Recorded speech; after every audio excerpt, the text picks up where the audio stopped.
What's up, everyone? Welcome back to Rob's Gaming Table. Today on the table we have another Game of Thrones the card game, second edition tournament match for you. We are in our second game of the top 8 cut of the Massacre at Hardhome, Road to Stahleck Event, held in Cleveland, Ohio. On the left we have Shafeen, on the right we have Chris. So this match we saw in the last round of the Swiss. They played in round 5 against each other. Oh my God, we have a tripod If you haven't watched it, now is your chance to turn this one off and go back and watch that, because I'm about to spoil who won that one. So we have Shafeen playing Baratheon Fealty, we have Chris playing Martell Fealty, and in the last round, the Martell Fealty deck was able to toy with the Baratheon Fealty player Shafeen by basically punishing him very early with a March to the Wall, getting rid of King Stannis, and then hammering him back with some Gash and Gray action and basically wiping his board and just crushing him after that. So felt a little bad for Shafeen in that match. He walked right into the Martell tricks and lost. And just like in the previous match, the Martell player Chris is starting with an Iron Throne in play, which is great against his Bara Dominance deck. The Bara player is starting with it says Sirio's Training attachment, giving her a military icon. Is that what that is? I don't know, but she's got a red token on her. I'm assuming that's what it is. And a Fiery Followers, a Dragonstone Port in play. And on the Martell side, we got a Knight of the Sun, a Dornish Fiefdoms to start, and the Iron Throne, as we just talked about. So great start in economy for Chris again. Getting the Dornish Fiefdoms out first definitely helps if he can go second here off the start. So now Chris is kind of in that marched, vulnerable setup here, sort of, where he can lose this 4-cost character and have an empty board. But does the Baratheon deck even play March to the Wall? That's the question. So he opens with trading with the Matoshi into the long plan, which, if he remembered what his opponent opened with 2 games ago, was this trading with the Matoshi. So maybe he realized, let's open with the long plan to get that extra 3 gold to also probably carry over into the next round. And you can play a lower gold plot in the second round and still have tons of economy.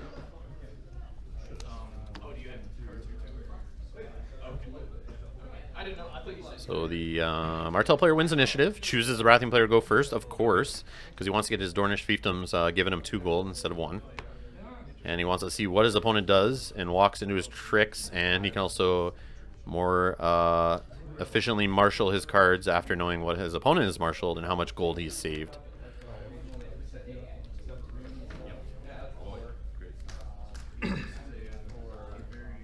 So I guess Shafeen's realized he has a weakness in military icons, if that is a serial training, in his deck. And we did see in the previous game he had a ton of weenies on the board at some rounds, like 4 or 5 characters. And basically like 1 or less had military icons usually. There were a lot of power icons, so maybe he's looking to fill that gap there and get some extra military.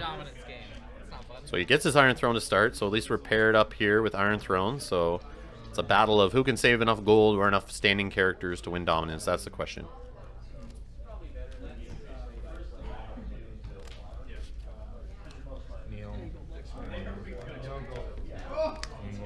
Sure.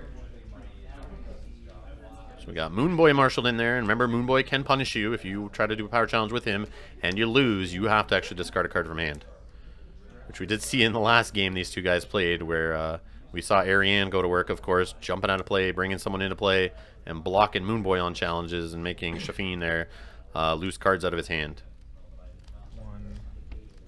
We got Shireen Baratheon also on the table now. She can kneel a character after she's killed.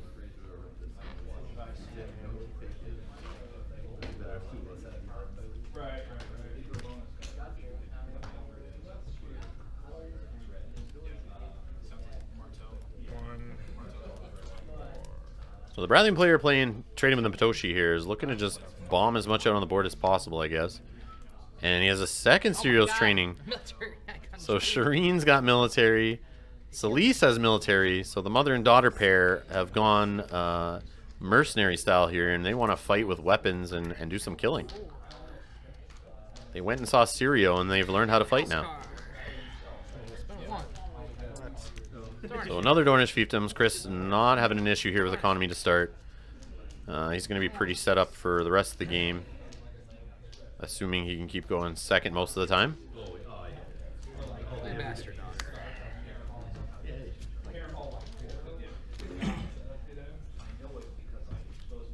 it puts a bastard daughter in play, of course. She's a great military claim target to then take a card out of your opponent's hand. How many cards you got? I have 7. 5.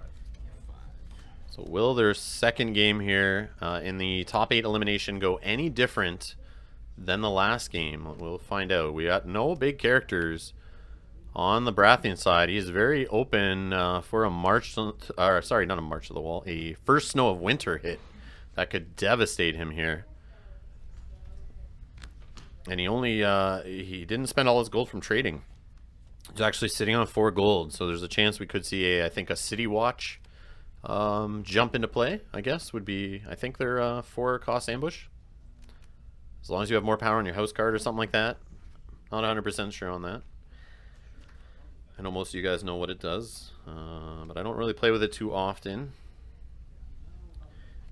But we can find out. So City Watch, ambush 6. While you have more power on your faction card than the opponent, reduce the cost to ambush City Watch by 2. So I was pretty much right there. All right. And we don't need a first Snow Winter. We got Varys instead to basically send all the characters to the discard pile. Why would you want to send them back to hand when you can send them all to the discard pile? So this is a little awkward. Seeing Varys on the board. He's probably going to stick around for a while. Baratheon doesn't usually have things that can target kill.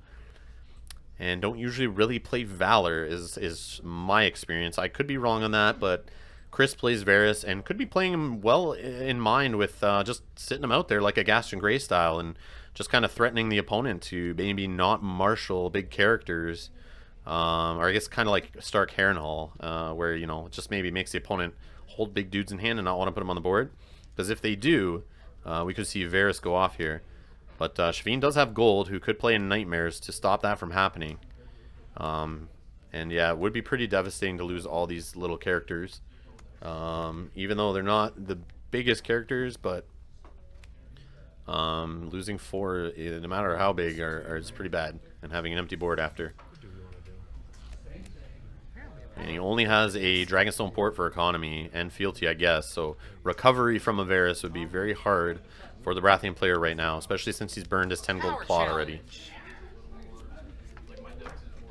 No blocks. So unopposed power challenge, of course. Chris wants to trigger the long plan to get some extra money.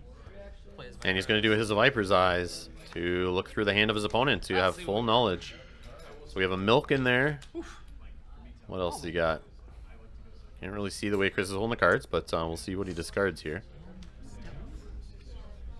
Stealth. Alright. I think he's got a little finger in hand.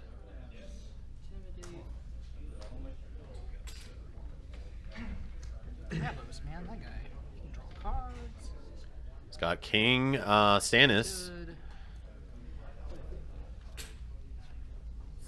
Yeah, let's get And Davos is going to go. The 6 cost Davos. It's going to be sent to the discard pile. and you trying to put And unopposed, then we get an insight draw off of Moon Boy. So good. Woo! That's what I like to hear.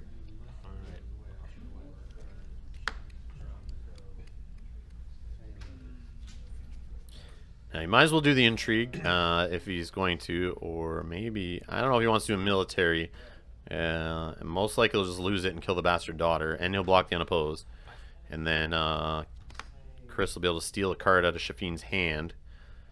But he might want to do an intrigue to maybe force Varys to just defend, because Varys will just stealth the fiery followers anyway. Pay gold for intrigue. Sure. Oh, we have an intrigue challenge now on Shireen from Celise. I forgot about her ability. So now we got a 3 strength intrigue challenge coming in. And another gold triggered off the long plan. Unopposed power. And let's see what he grabs on claim here.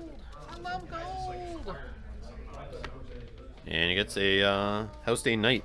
So you might want to start it with that intrigue challenge to maybe get that his Viper's Eyes grabbed on the intrigue claim.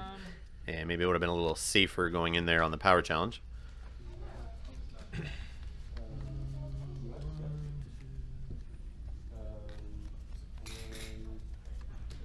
And looks like it's over to the Martell player for challenges. As can do all 3 challenges. Hooray! No tricks. Steals the power with the Knights of the Sun. Let's do. This guy should do military last, because you could have Shafeen triggered on claim, and then kneeling Varys.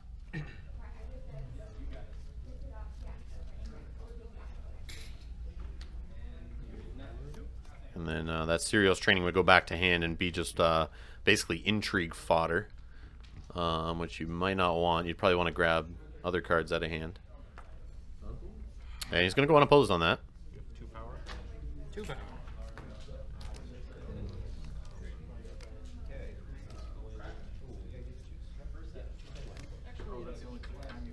Sorry, I'm taking a little time.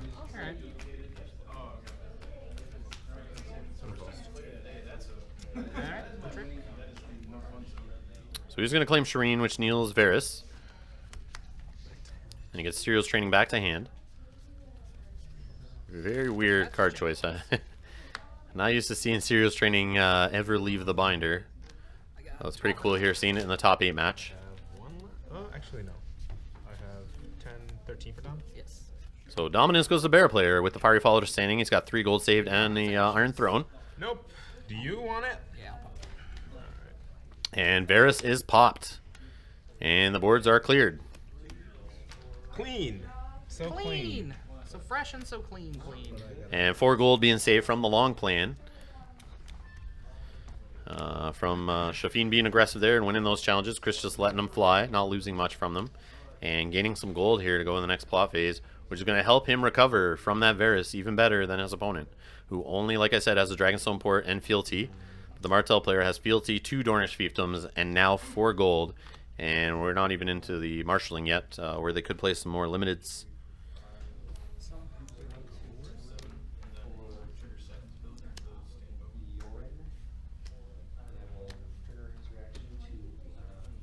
You have 5 cards? 6 cards. 6 cards.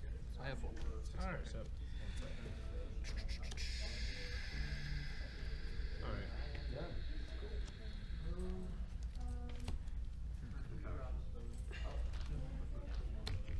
Okay. So we have Retaliation played on the Martell side into Close Call. Alright. That. Sure. That. So Close Call, draw on an extra card. And of course, the Baratheon player forced to go first due to Retaliation. 1, 2, 3, 4, 5. So 5 gold and a Dragonstone Port to work with here. He's got a Milk in hand that he can't put on anyone. There's no one across the board. He's got another copy of Moonboy there, so we could play Moonboy back out. He's got a Dragonstone Faithful that he probably wants to play to help get more characters on the board. He's got King Stannis in hand, it looks like. And Chamber of the Painted Table, I think it's the 2-cost Baratheon location we see there. Of course, he's got that Serial's training. And maybe he's got 2 copies now of King Stannis, actually. Because I think he did have 1 when Chris was going through his hand. Let's see here. Yeah, and 2 in the Name of the Kings. So he can basically nullify... I don't know if he just got those in the Name of the Kings, but he might want to use one last round, maybe. But I guess maybe not, since you know Varys is going to go off anyway. There's really no point in canceling the military challenge. And he probably wanted to kneel Varys anyway with Shafeen to kneel Varys to not lose another card from hand. But at least those 2 should help him out going forward here. Maybe not get destroyed by military challenges. Yep. 2. So we have the Dornish Fiefdoms triggering, of course. Chamber of the Painted Table's in play. We've got the Dragonstone Faithful, of course. And we got Moonboy played out. Not using the Dragonstone Faithful to reduce. And 1 gold saved for, you know, the In the Name of the King, I'm sure. So 4 gold from the Dornish Fiefdoms. Or Fiefdoms. 4 gold from the long plan last round. 4 gold from his plot. 12 gold on a retaliation turn in round 2. Disgusting.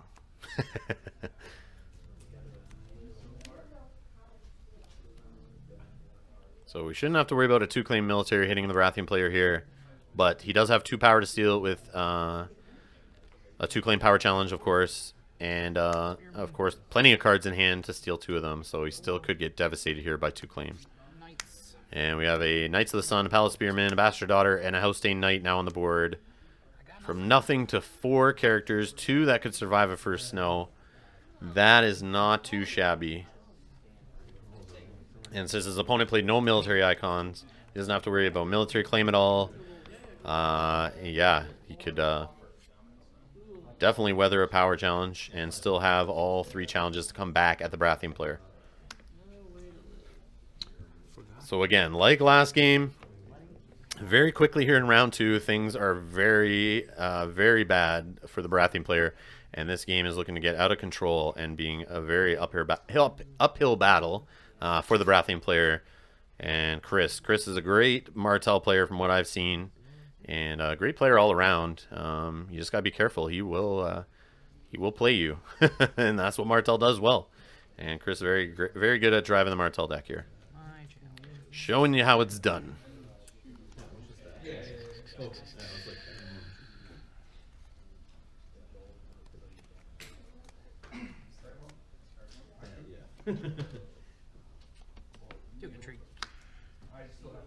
And I think we have an intrigue challenge here with the House-Stained Knight, so it looks like the Baratheon player just passed challenges completely. So that'll go unopposed. It's going to grab 2 cards out of hand. And it is both in the name of the kings. That was pretty good. So there is no chance of him using them there. He is going to lose a 2-claim military challenge, unless he has another 3rd one in hand that I didn't see. But that is the god pull right there. That couldn't go any worse for Shafeen, in my opinion. And now a little Bastard Daughter 1-strength military challenge is going to wipe his board again. And unopposed, of course. 2 claim. They're both gone. Ouch. So yeah, Bear Dominance versus Martell right now is not looking like a good matchup for the Bear player. 12 for Dom. Yep. And Dominance going to the Martell player. He doesn't want to lose Dominance to have power taken away by the Chamber of the Painted Table. So very good on him for remembering Dominance and make sure he wins it. So I think he's up 9-0 here. Very quickly getting out of hand for the Baratheon player. How many cards do you have? I have 2. You have 4? Yeah.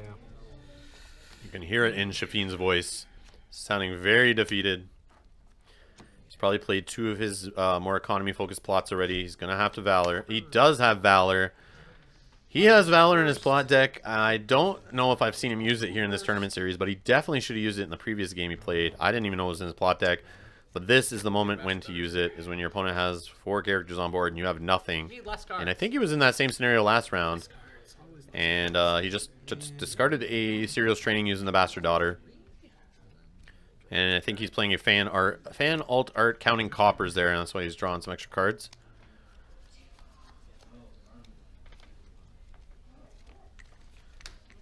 And the Baratheon player is going first again, of course, losing initiative. Martell player wants to be second, and he's going to sit on the 2 gold and do nothing. And pass it over to the Martell player.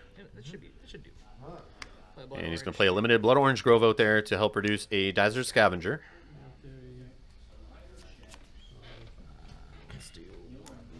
And he uses Fealty and a gold to get a Green Blood Trader to get another card in his hand.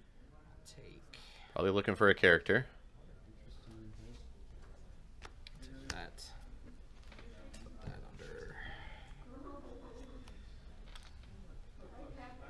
Looks like he's got Arrow Hota in hand now. Nymeria, and not sure what else, but I think he's got another character in hand too. And we got Nymeria out there, who cannot steal an icon. There is no opponent's character across board to even take an icon. So she is just sitting out there helping Dominance. Actually, at least Nymeria won't have an icon.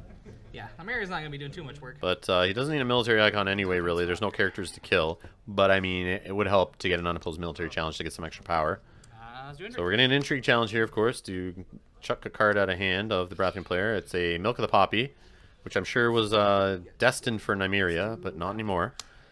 Get some unopposed power on that. And we got a power challenge, unopposed. No power to steal, just getting the unopposed power. 12 for Dom. Yep, what do you have right now? I'm at 12. And we just heard Chris say he's at 12 power on the Martell side after taking Dominance there. It's the intrigue challenge, not the military No, challenge. I mean... Yeah. Yeah. Right.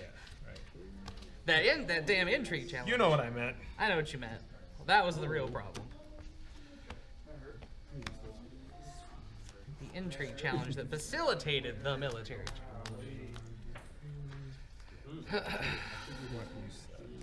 I was visualizing it before, because after the Viperize, I was like, man, what are the odds I could hit both of those? So we got Varys Riddle flipped into Feast for Crows. So Varys Riddle not doing anything.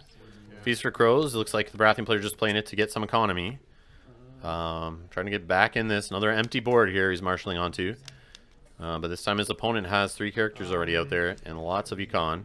So the Baratheon player definitely fallen behind on the economy race. Even though he started with trading, Varys just basically undid all of what trading did. And the Baratheon player has not been able to catch up here with economy and get characters on the board to stay.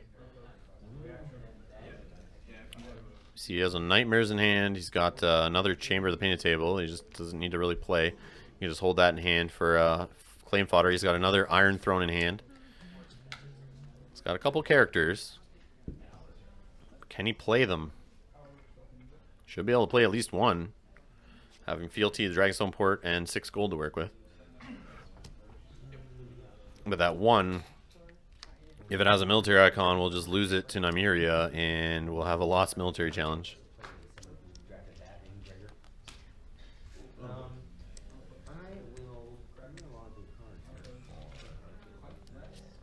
And yep, Sir Davos is in play, and most likely going to lose a military icon to Nymeria. Unless she gets Nightmares first, with the Baratheon player having first actions in the challenge phase, you should be able to Nightmares Nymeria.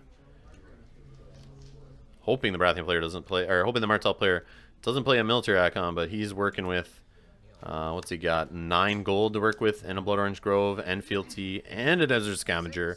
So he's able to play whatever he wants. And of course, he plays a 6-cost army, Starfall Cavalry, drawing 3 cards, 2 cards, I think, 3 cards. I can't remember how many they get. He has 3 plots in the use pile, which I think allows him to get 3 cards off those guys. But it might only be 2. I should just look it up and stop guessing. And we get Maester Kaliot in play. Sit on 3.